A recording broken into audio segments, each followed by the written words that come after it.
do the thing. Well, thanks for coming, everybody. This is the Holistic Harm Reduction Talk. Basically, what we're going to be talking about is how to maximize your vitality, even if you party.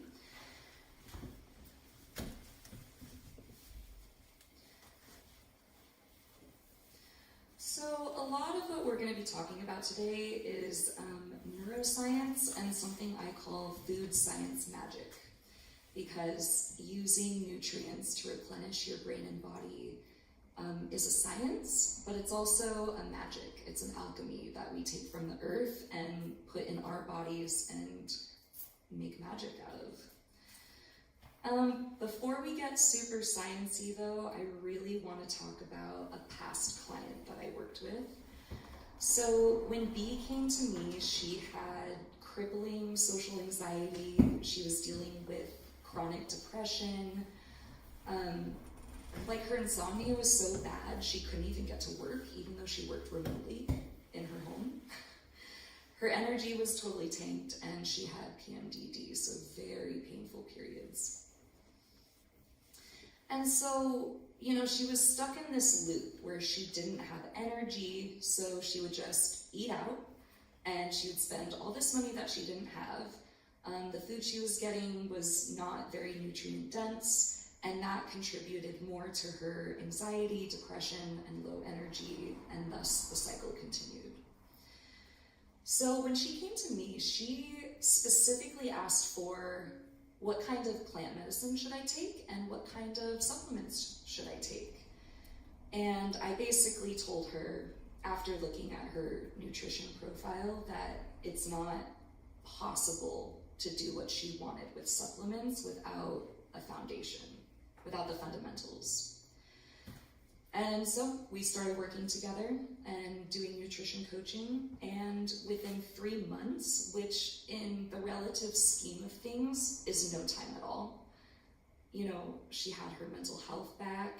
She was able to see friends and family all the time. She was sleeping like a champ. She was getting up in the morning and exercising before work. And there was an unforeseeable thing that happened that even I wasn't expecting, which was her relationship with her spirituality was connected again.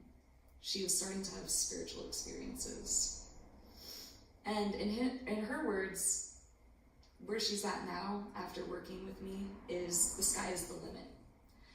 She understands that like nothing can hold her back now that she's living on this huge foundation that's very strong. And that was all from changing the way that she eats. That's it. So this is the power that food has on our lives. It takes the absolute basics in life to feel vital and well. And something Bee learned is that there's no magic pill. Without the basics, she couldn't add extras and expect the magic to work.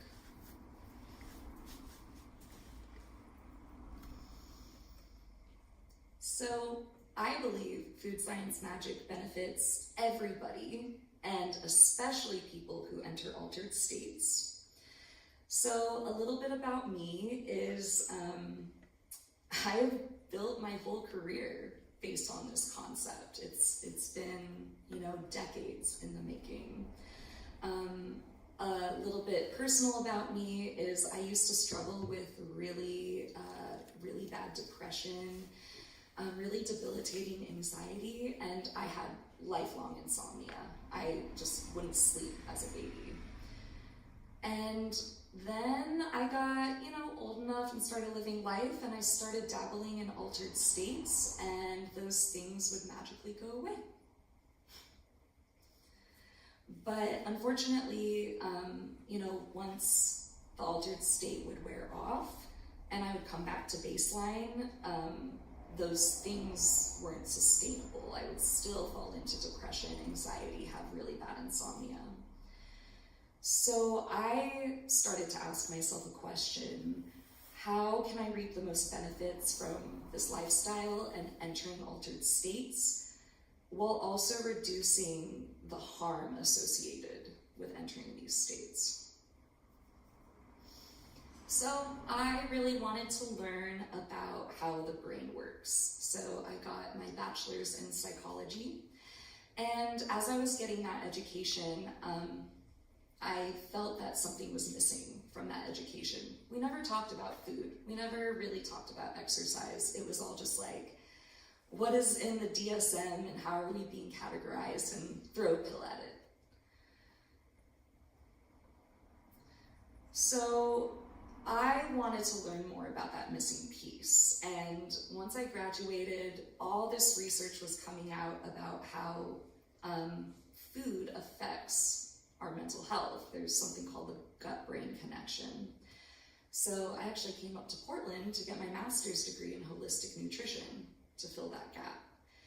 And now I'm on a mission to bridge these worlds. And my main mission is, how do we heal mental health, and especially come downs from altered states, through food? Because all the therapists and doctors I went to saying I have these issues, they would just want to throw a pill at me. And I'd say, well, I know that pill doesn't work with this psychedelic I take. And they would say, well, just stop doing that. And that wasn't a good enough answer for me, because I reaped so many mental health benefits from altered states. So I saw the value that they are also an ally in our mental health journeys. And I also learned, just like B, there's no magic pill. You can't out-supplement a bender. But we can use food and lifestyle every single day, way before the party ever begins, so we can build resilience in our brain and bodies to reduce harm of any altered state experience.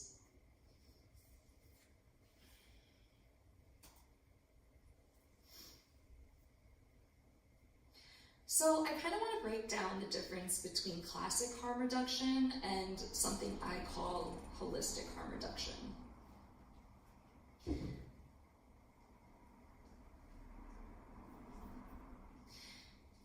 Harm reduction, in its truest form, is the belief that people will and always have sought altered state experiences. It's a non-judgmental approach that says it's okay. We accept that you want to be in altered states sometimes. There's also an educational piece that basically tells people what substances are, what the chemical components are, what it does to your brain and body. That way, so altered states enthusiasts can make informed decisions about what they put in their body.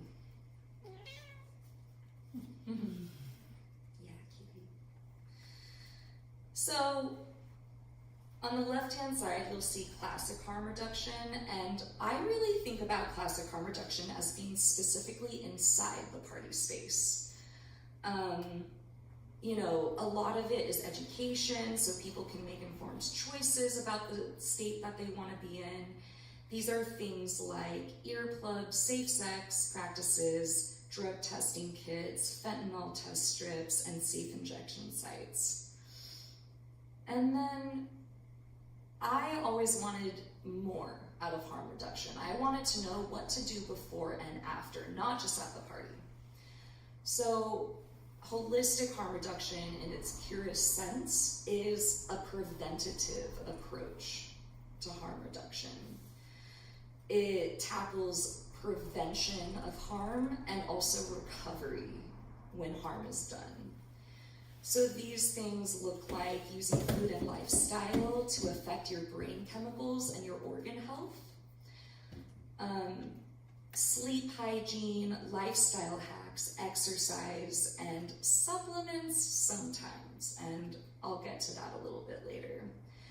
The reason I say supplements sometimes goes back to that concept of we can't throw extra if we don't have the basics. We have to build the foundation first.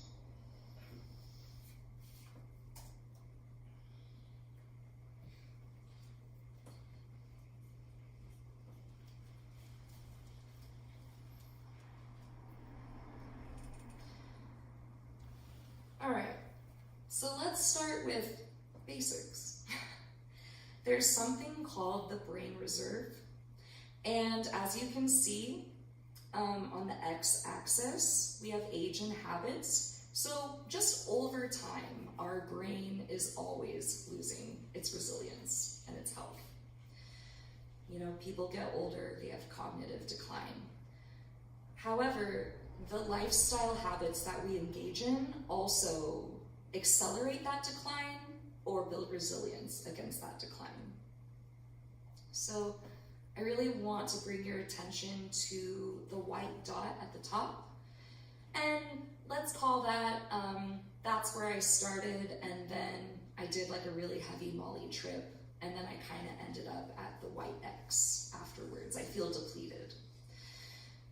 Now, if you do chronic Molly and altered state experiences without replenishing that brain reserve, you end up in somewhere called the trouble zone. And this is where chronic symptoms begin. This is where, like, you know, I can't lay around for a weekend and watch my favorite show and bounce back. It's like months and months and months of having these really bad chronic symptoms. So we want to stay out of the trouble zone. You know, it's okay to kind of come down a little bit, but then we need to build that resilience again and kind of come back up in the brain reserve. I kind of like to think about the brain reserve like a well full of water. You know, if you take water out, but then there's not a source that's replenishing it, eventually it runs dry. So you want to make sure there's always a source replenishing it, even though you keep taking it out. So kind of back to the Molly MDMA example. You know, if you do it chronically without eating the right foods, maybe you're just like into fast food and pizza, and there's nothing wrong with that sometimes, but if you're like always eating fast food and pizza and very low nutrient dense foods, you're not getting sunshine, you're not moving your body, you're gonna end up in the trouble zone. On the other hand, if you have an MDMA trip every once in a while, you at least take 3 months off, you eat the right foods, you get natural light every morning, you move your body regularly, you're gonna bounce back. You're not going to end up in the trouble zone.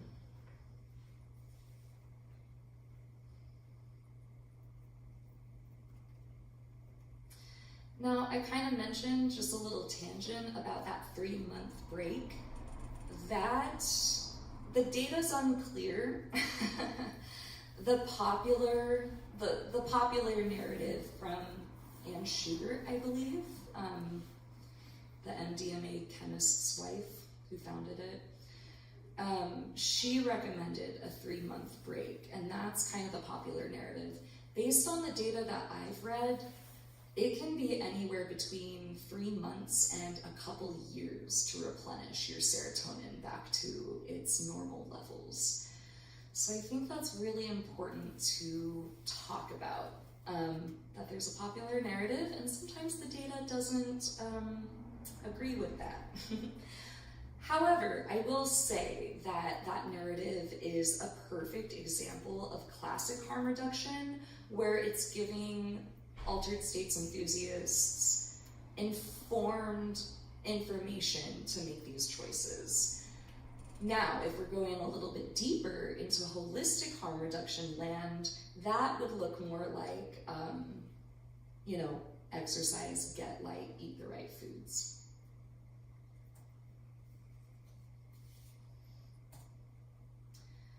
So, some really basic neuroscience. This is super, super basic. In the brain and body, 1 + 1 doesn't equal 2. Substances compound, so it's more like 1 + 1 = 5. And that's because most substances use the same neurotransmitters, which are brain chemicals. So harm reduction basics is start slow. You can always take more, but you can't take less. Give space in between trips, even different substances, because again, MDMA and LSD both react with serotonin receptors and other things.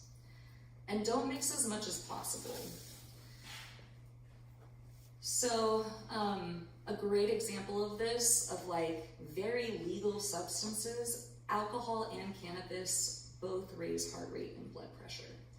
So it comes back to that, you know, a little bit about me again. I smoke weed every day.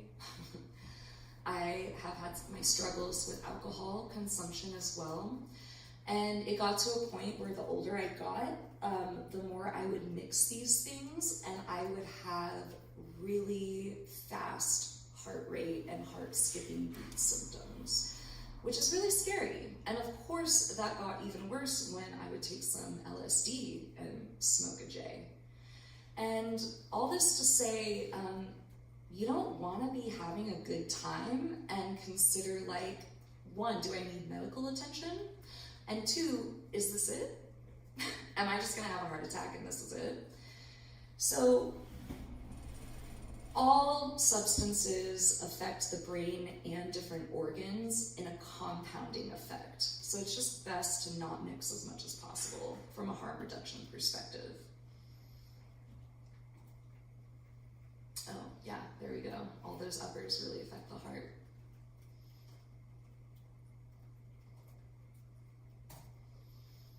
And then that was like basic harm reduction. A really advanced version of harm reduction is using specific nutrients and lifestyle habits that synthesize brain chemicals and also protect organs like the heart.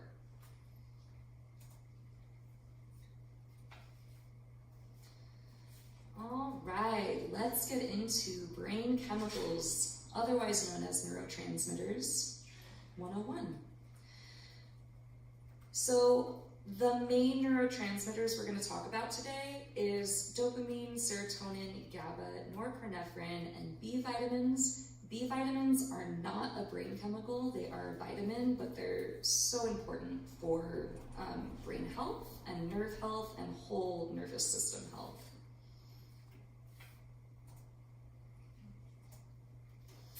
Let's kind of break these down. So dopamine. Dopamine is known as the achievement chemical. It controls your pleasure, reward center, motivation, creativity. Low amounts of dopamine can feel like depression and unmotivation. And then we have serotonin. It's the happiness chemical. It controls mood, libido, gastric mobility. I don't know if anybody's heard that most of your serotonin receptors are in your gut. That's a very popular catchphrase these days. And low amounts look like anxiety and increased sex drive. Let me pause here. Who's kind of mind blown that low serotonin would increase sex drive? Yeah, right? Surprise. Let's think about this for a second. So if my serotonin is low and I feel pretty awful, your brain and body as like an organism wants to seek out high serotonin activities to get a boost. So it's just one of those cool things. Oh, you know what? I really want to go back to dopamine real quick. Dopamine is the neurotransmitter associated with big addiction behavior as well. And that's because, you know, it being the achievement and motivation chemical, you know, cocaine works really, really heavily on dopamine, so does nitrous. And when you're doing those substances, it tricks your brain into thinking that you're achieving a lot when you're kind of like doing nothing and like sitting around the house counting whatever change. So anyway, just really cool stuff about brain chemicals. I always think about that because, you know, a lot of people don't seem to have like an issue taking too much psilocybin, which also uses a lot of serotonin, or MDMA, but people have a lot of issues with like high dopamine substances. and it's because of that. Then we have GABA. This is the calmness chemical. So it controls our relaxation, our focus, our sleep. Low amounts can look like depression, mania, and ADHD. So I really want to start drawing your attention to how a lot of the low amounts in different neurotransmitters can give the same symptoms. Then we have norepinephrine, which is our alertness chemical. It controls our fight or flight response. It raises our heart rate and our blood pressure. Low amounts can look like lack of energy, lack of concentration, and ADHD. I want to take a moment here. Isn't this kind of weird that low GABA can be like ADHD, and then low norepinephrine can look like ADHD as well? But one's a calmness chemical and one's an alertness chemical. So we're going to get into this a little bit later, but this is the basis of why I really don't recommend supplements. That's because different brain chemicals in different levels can look like the same symptom, and if you're self-diagnosing what brain chemical is low and get a supplement to make that higher, it might be the wrong one. Food for thought. No pun intended. Oh, and B vitamins are very good friends. These are water-soluble vitamins. They control brain health, blood health, nerve health, DNA synthesis, nervous system health. Without them, we could get chronic fatigue, permanent nerve damage, permanent brain damage, and anemia.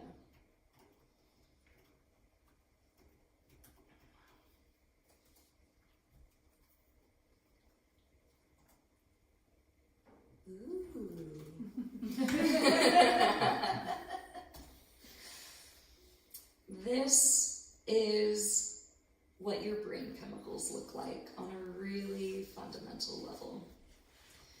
So what's happening in our brains is we have either excitatory, excuse me real quick. So what's happening here is these are two brain cells communicating with each other. And the brain chemicals we're talking about are all these little tiny dudes in the space in between. And we either have excitatory brain chemicals or inhibitory brain chemicals. So excitatory brain chemicals like norepinephrine, our alertness chemical, generates something called an action potential in the receiving neuron. It tells the receiving neuron we have to start our heart rate and get it higher. And so the signal goes down and gets our heart rate higher. An inhibitory brain chemical inhibits an action potential. So GABA, as the calmness chemical, would be received by the receiving neuron, and that would tell the story that we need to slow our heart rate down. So we need the correct neurotransmitters to turn on and off at the correct times of day to be fully vital and well organisms. We can't have norepinephrine spiking when we're trying to go to bed, and we can't have GABA coming online when we wake up for the day.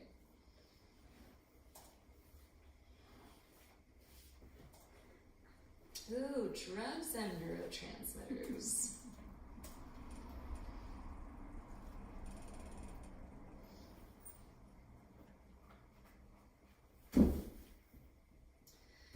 So this is a really basic overview, but as you can see, different substances use the same neurotransmitters. So a really popular combination is MDMA and LSD, and it's a very intense trip, and that's because the compounding effects of our serotonin and dopamine on both does just that. It compounds in the brain. It compounds on the neurotransmitters, on the receptor sites.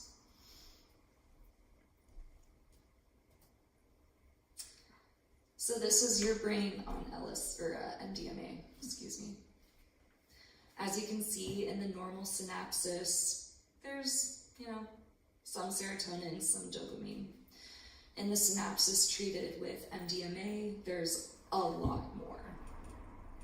And that's just MDMA. So throw in some LSD, throw in some cannabis, you drink some alcohol. That's a lot of neurotransmitters being released.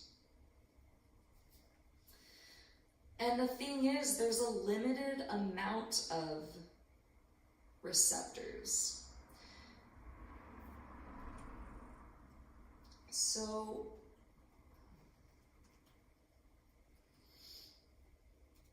that is basically what we call feeling high, is like, there's just like this whole flood of neurotransmitters, and there's limited receptors, so the receptors are kind of overwhelmed, and all those chemicals stay in the synaptic space, for like 4 to 12 hours or whatever it is.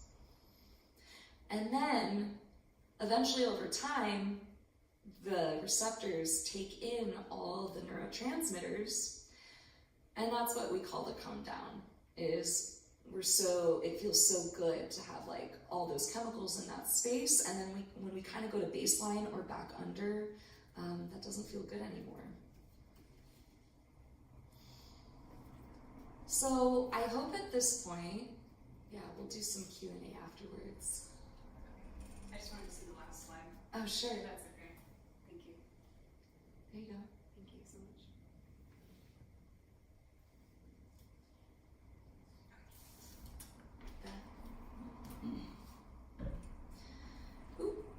So I really hope at this point y'all are asking, so how do I get more serotonin in that space after I come down? Has anybody heard this really popular narrative that tryptophan, which is a protein, makes more serotonin? So if you just eat more tryptophan, you'll make more serotonin. Has anybody heard this? Mm-hmm. Okay, see. Yep. Not heard that? It's not how it works. In the body, 1 + 1 doesn't equal 2. You don't eat 100 tryptophans and get 100 serotonins output.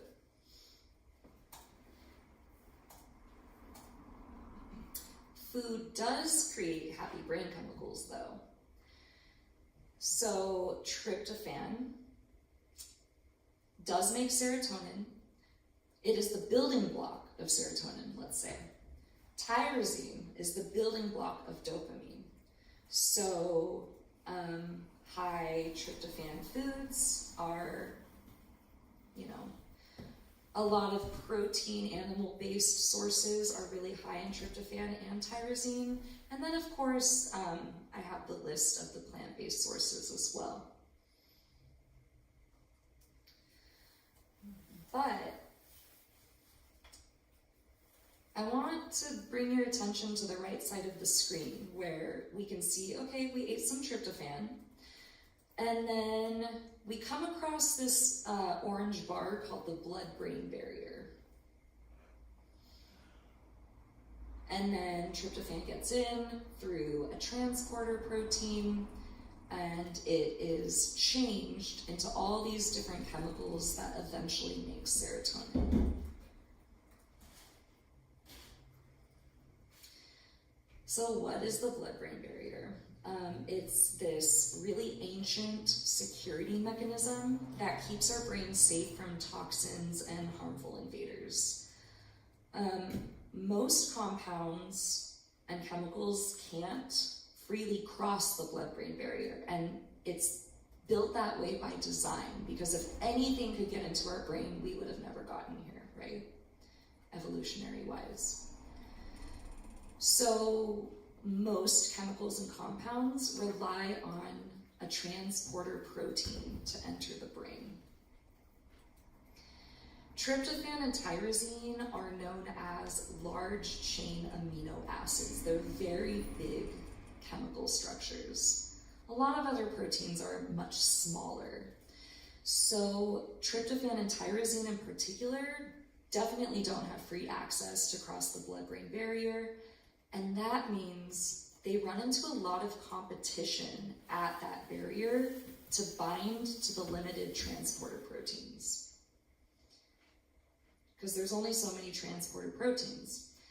And when we eat, let's say, turkey is, very high in tryptophan. It's also very high in other amino acids. And if other amino acids are smaller and they all kind of have a traffic jam at the blood-brain barrier together, the little ones are going to get first pick from the transporter proteins.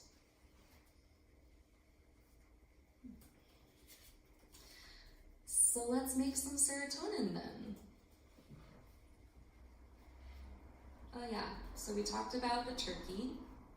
There's all that competition. Different foods create neurotransmitters depending on what kind of diet you already eat.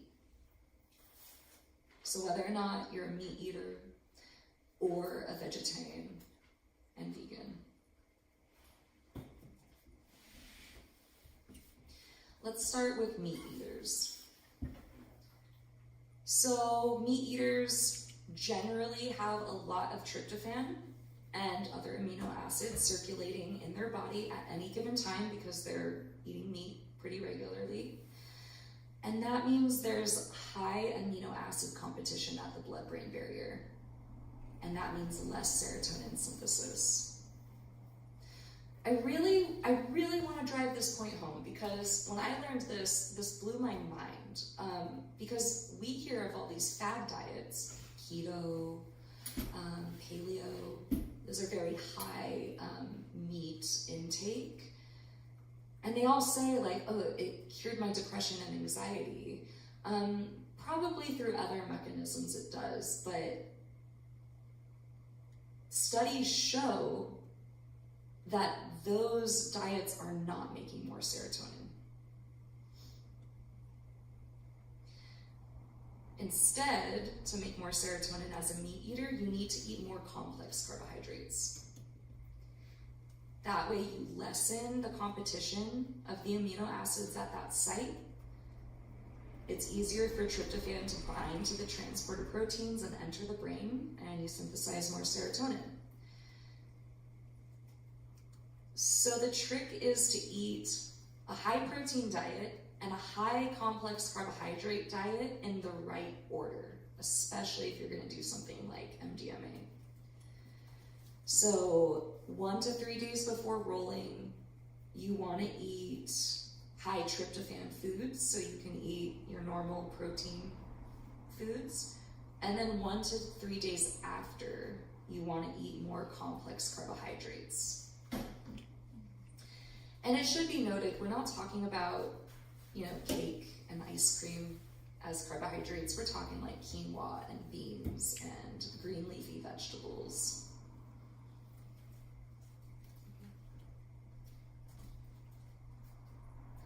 And then there's a vegetarian or a vegan diet for serotonin synthesis. Vegetarians and vegans are generally deficient in tryptophan and other amino acids because they're not eating animal proteins, and it's just that much harder to get the same amount from plant-based sources. So there's low amino acid competition at the blood-brain barrier. That's good. It's easier for tryptophan to get into the brain, but there's still less serotonin synthesis because they're so deficient in the amino acid levels. So vegetarians and vegans need to eat a lot of plant-based foods high in tryptophan to combat deficiency. So lots of green leafy veggies, pumpkin seeds, watercress, soybeans, mushrooms, and broccoli.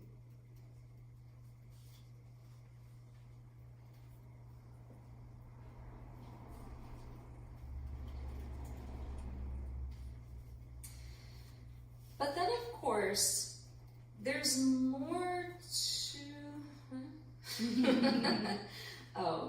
because follow the arrows and the color coding. That's what I did. So there's more going on in your body than just depleting your serotonin when we're using the example of MDMA. So MDMA releases a lot of free radicals, which create oxidative stress. That means you're more at risk for cancer risk, other really nasty disease risk.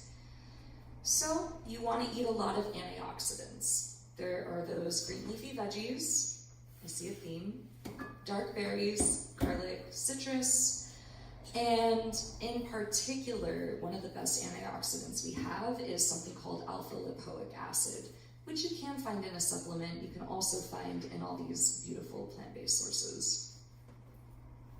MDMA and other uppers, and basically every substance, really affects the heart, whether or not it speeds it up or it slows it down when you think of like opiates. And so we really want to eat for heart protection. So we want to get a lot of quercetin, which is found in red onions, and beta-glucan, which is found in oats. Our liver is also always being exercised, no matter what we're doing, but especially when we're doing any substance, the liver is being affected. So that's when we want more alpha lipoic acid, antioxidants, turmeric with black pepper.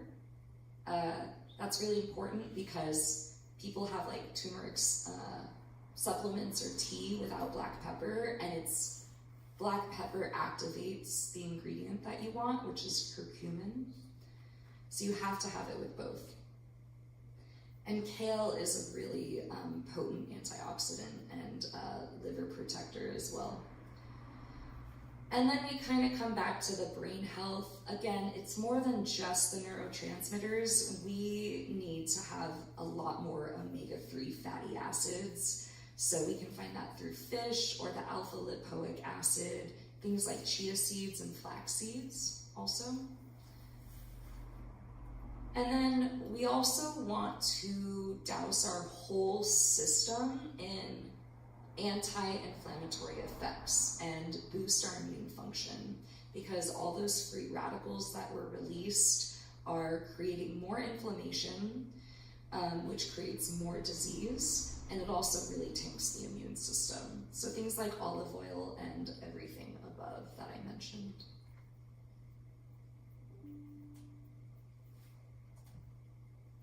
Aha, we've come to the supplements.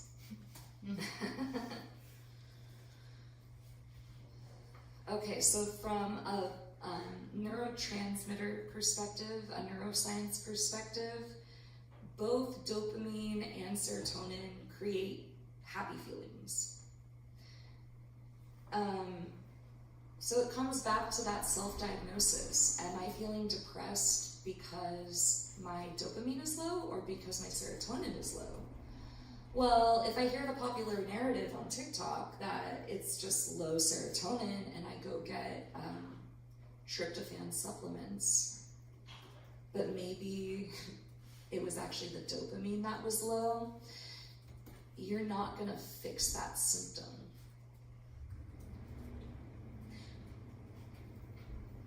And that might be creating more harm, because you also need your neurotransmitters in like a really nice balance and ratio to one another. So you don't want to like increase one while one is tanked. Does weird things to the body. The other point is supplements aren't regulated. You know, companies, and their bottom line is to make money, just make any claims and set any dosage. A lot of the cheap supplements are made of inactive chemicals, so you're actually not getting the effect you think you're buying. A really good example is there's many different kinds of B12. The really popular ones are cyanocobalamin and methylcobalamin.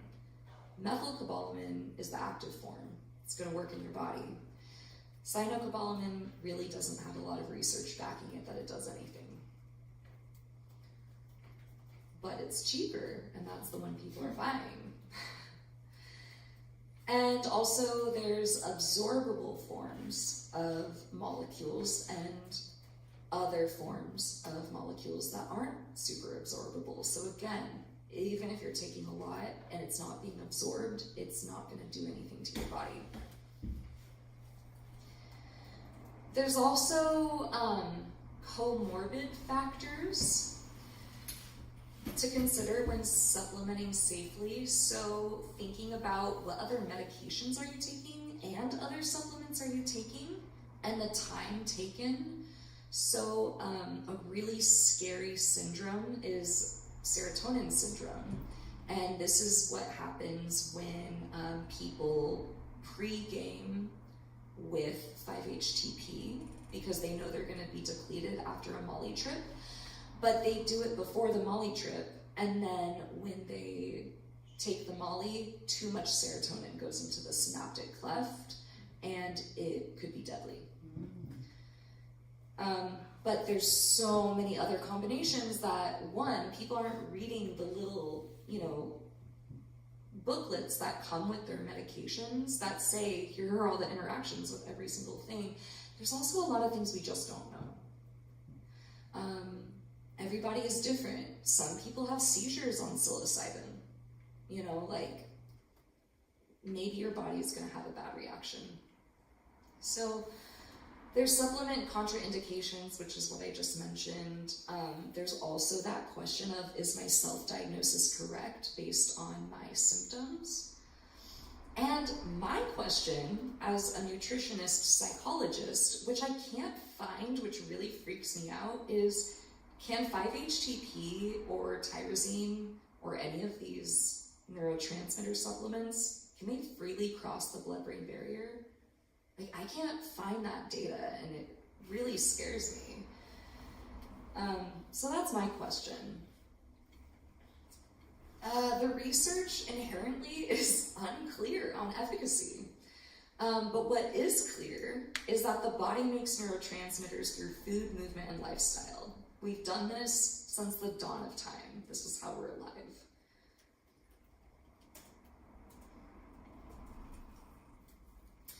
I will say my little, now that I've scared everybody about supplements, is there are some that I always recommend, but I really want to say before you start taking supplements, please work with a physician, a nutritionist, or a therapist first. I always recommend B-complex.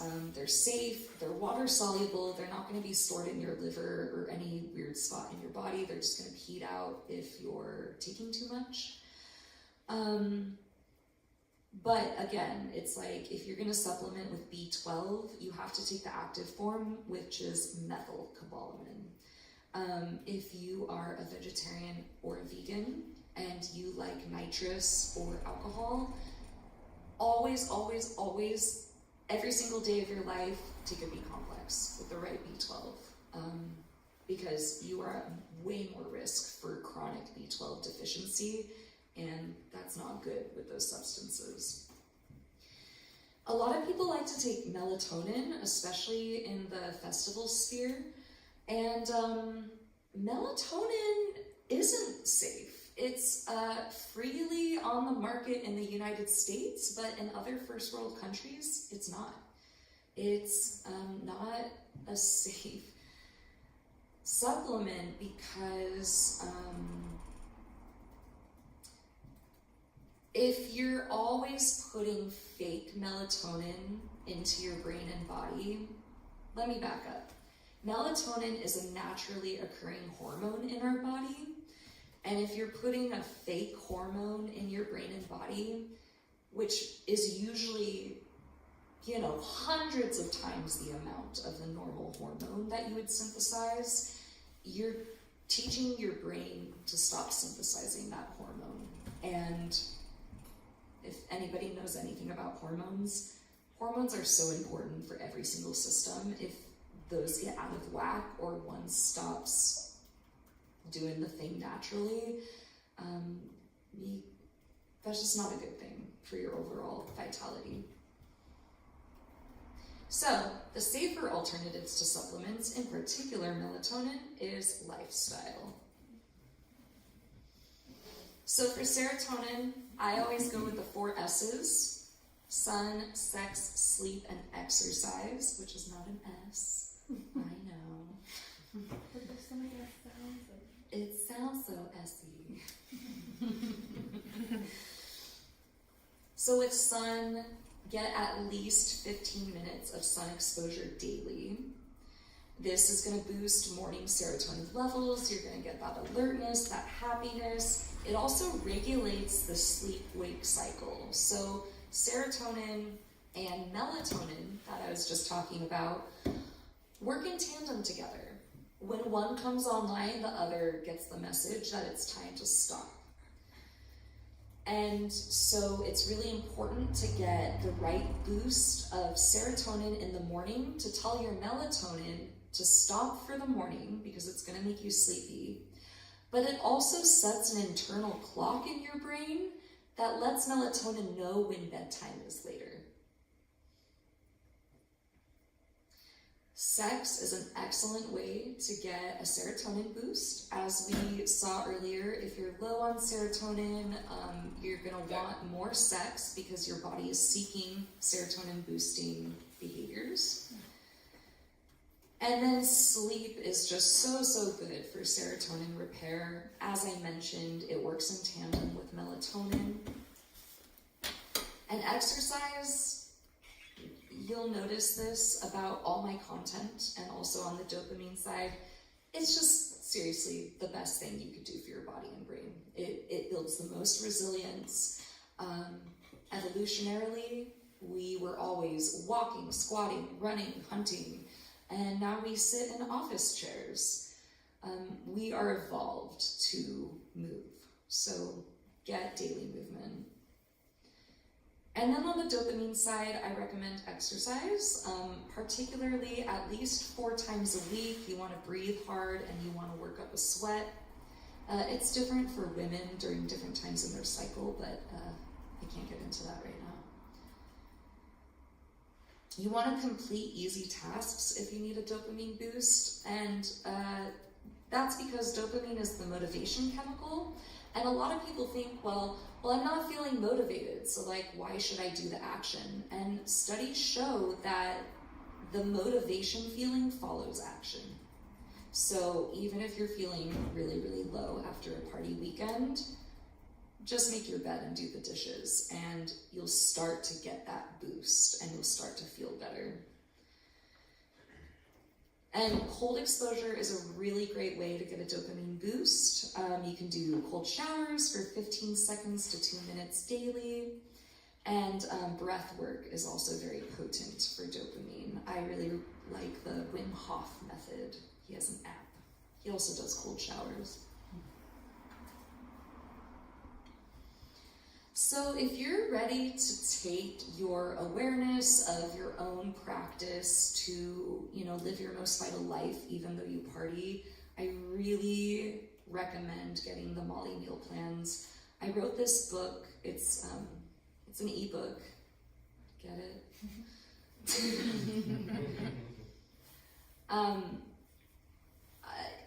It talks about all of this. It breaks down what MDMA is, what exactly it's doing in your brain and body, why it is you feel the way you feel on it, and then it breaks down the whole blood-brain barrier, the differences between omnivores, vegetarians, vegans, and you get, I think it's up to 15 recipes. There's meal plans for before the trip, during the trip, after the trip, no matter if you're a meat eater or a vegetarian or a vegan.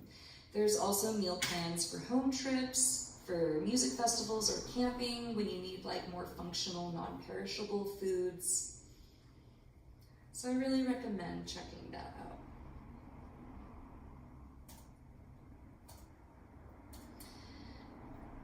So if you practice harm reduction every single day of your life with holistic harm reduction, you're gonna build your brain reserve every single day. So when you get to a depleted point, you're not gonna be in the danger zone. It's building those fundamentals of your life. So you can add extra. You can add the right supplements, but you know you're taken care of on the basic level. You're gonna prevent harm long before the party even begins, and you're gonna save a lot of money and bypass the guesswork. Something about me is like my cupboard's full of supplements that I've never used and were worthless, and that's a lot of money. You also want to combine holistic harm reduction with classic harm reduction. So reminders to start slow and don't mix as much as possible. Oh, all right, well, you can follow me for all the free tips and tricks. I think what I really wanted to say on this last slide was, I think it's really important to be clear. You will feel hungover, right? Like there's no way to really bypass a hangover. It's just part of the process. But a hangover for a day is very different than chronic symptoms for months and years.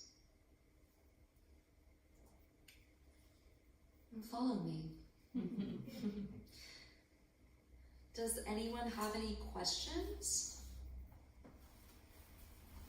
I have a science question. Yeah. When you're saying the transmitter, like, so there's a blast of serotonin dopamine happening from Molly, and then you're depleted.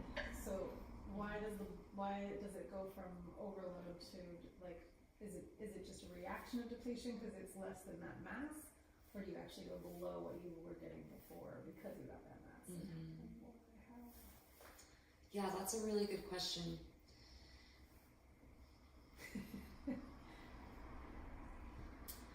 Yeah, there is a depletion because it is using like all the serotonin that's kind of circulating in your brain already. It's just kind of there, like ready to be used at any time. And MDMA in particular, like pulls all that serotonin out. And then when it's done being processed, there is a depletion. It's different, and the reason I focused on MDMA is because we can't get to all the specifics of every single substance. Something like LSD does it different, where it like binds to the receptor. So like it is kind of pulling neurotransmitters out, but not at the same rate that MDMA does. It more so binds to the receptor, and that's why you know, like you have like a happy fun time for like 12 hours because it kind of mimics your own neurotransmitter. And that's why like LSD, ooh, it's time to feed the cat. That's why like a lot of people don't get a hangover on LSD, right? Like it's so different than MDMA, and that's because it's doing that differently. Yeah. So how does one sort of figure out what, like, so there's a difference between taking supplements versus taking food for dopamine or serotonin deficiency, but if they have similar symptoms, you want to make sure you're doing it. So is there a way of knowing really by testing your food? Like if you're like, oh, if I eat a bunch of this food, then I know, like results might tell me I have more dopamine or serotonin deficiency kind of thing. Yeah. I don't think you really asked this, but I do want to say this. There's a way to test your neurotransmitter levels at the doctor's. So that's like a really good place to start if you're like super interested in knowing everything about your brain. But with the, yeah, like that's a good question. It's like, well, so let me pull that slide up.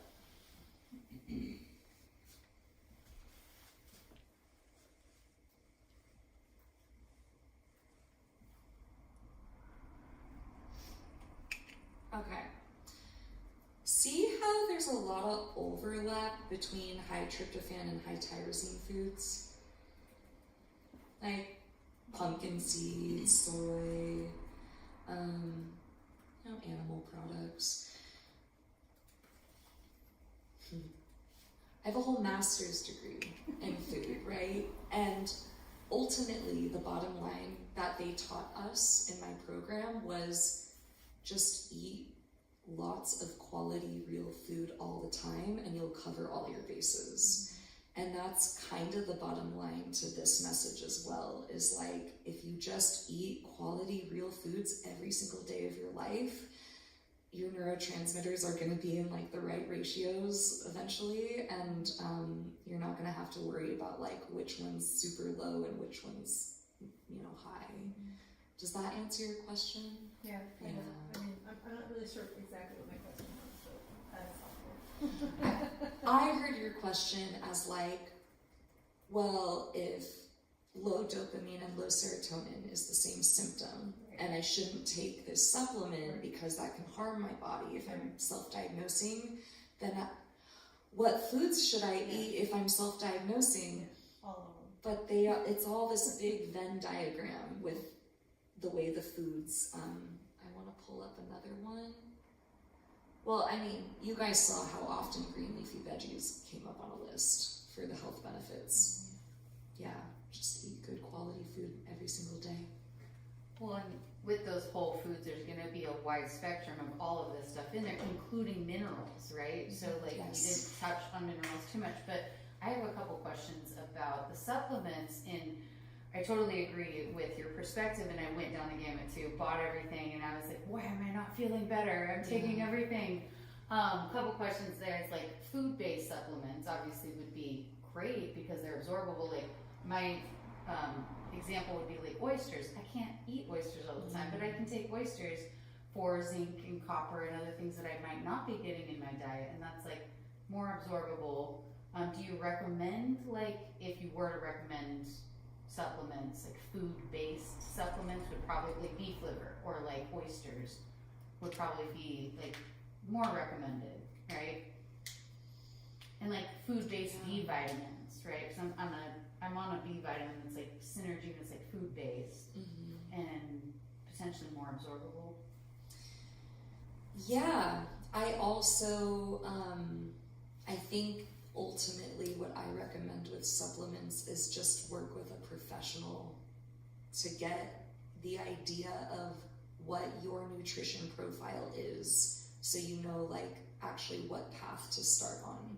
But I hear you about, not all supplements are created equal, and I totally agree. Yeah. I think some are better quality than others.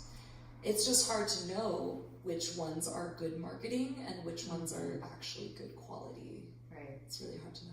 And I also went down the gamut of like doing my own testing, neurotransmitter tests, and I did, mineral tests, hair tissue tests, all of the hormonal tests and stuff. So I was like tracking it with the naturopath and all of that. But my other question was about the 5-HTP. Would you recommend that taking it the day after then, after you're depleted, so you don't get the serotonin syndrome? Yeah, because that sounds really intense. No, because I've heard that so much in the atmosphere of MDMA, and I'm like, whoa, okay, so it's dangerous. I've always heard to take it after. That is, in theory, the safest way to do it. I still have issues on all these other points with things like 5-HTP. It's not regulated. What's the dosage? True. Yeah. Does it freely cross the blood-brain barrier? Most studies say it's a placebo effect. That's what the data says. But what's clear with the data is food actually does that. I wondered that about the GABA too. When you take GABA, and Totally. like, is this? And those pills are so big. I'm like, I don't want to take this. This is like, yeah, I'd rather relax with some meditation. But my last question was about, and I know this is probably like a whole presentation in and of itself, but hitting on like pharmaceuticals just for like a moment. Yes. You know what I mean? And I know, again, that's probably like a whole presentation in and of itself, but I'm sure that, I guess my question around it, because you kind of laughed, do you have anything to say about pharmaceuticals and what that's doing to our level? Because that's obviously manipulating everything, but how is it like overall like depleting our ability to, like, for our neurotransmitters to like Build properly, resilience. yes, exactly. Yeah, I personally don't believe throwing pills at things is the solution. Yeah. I believe there's always a deeper issue that we haven't come across. We're not asking the right questions. That said, there are totally people out there that really swear by their meds, and all the power to them. I personally don't recommend meds because I work with people who take recreational meds, and I take recreational meds, so I don't think it's a good idea to combine the two. But, you know, everybody's different, and there are totally people out there that really benefit, but there are effects, obviously. That's why they come with the huge, this is what you will experience in fine print. Yeah. But I wish I knew more about pharmaceuticals, but that's a whole universe that I just never got into because I went this way. And this is cool because it's more preventative to even needing the meds. Exactly. So I just really, thank you so much for all the information. Exactly, because, you know, I told you a little bit about my story with the depression, anxiety, and insomnia, and it was like, why didn't my parents just take me to the right doctor to get my hormones checked? You know, like, why was it this huge thing where nothing helped and there was always pills thrown at me or whatever? And it was like, can we just like make sure my hormones are normal at the right times? Which is a urine test. It's not a very difficult simple. It's like, Yeah.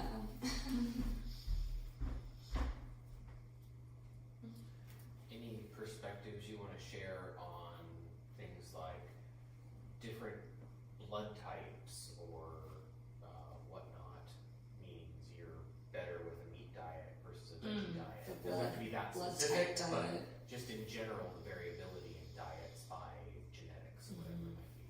Oh, well, yeah, I mean, like, our genetics are gonna affect everything that affects us well or not. Blood type diet in particular is pretty unfounded. Yeah. I don't have a lot of perspective on it because based on the data I've seen, it's not a strong theory. I ask because I've spent years trying to do vegetarian or vegan and didn't thrive as well with my body. Right. And so I'm trying to find this one case study or like where to Google and what to figure out. So you did vegetarian and vegan and your body didn't feel as vital? Right. Right. Well, we are evolutionarily carnivores. Yeah. I will say it really makes a difference what quality protein you eat. So grass-fed, pasture-raised, you know, animals that are allowed to like walk around. The biochem of the meat is different in your body than the biochem of normal, you know, sadly raised cattle. So quality meat really makes a difference if you are going to eat meat.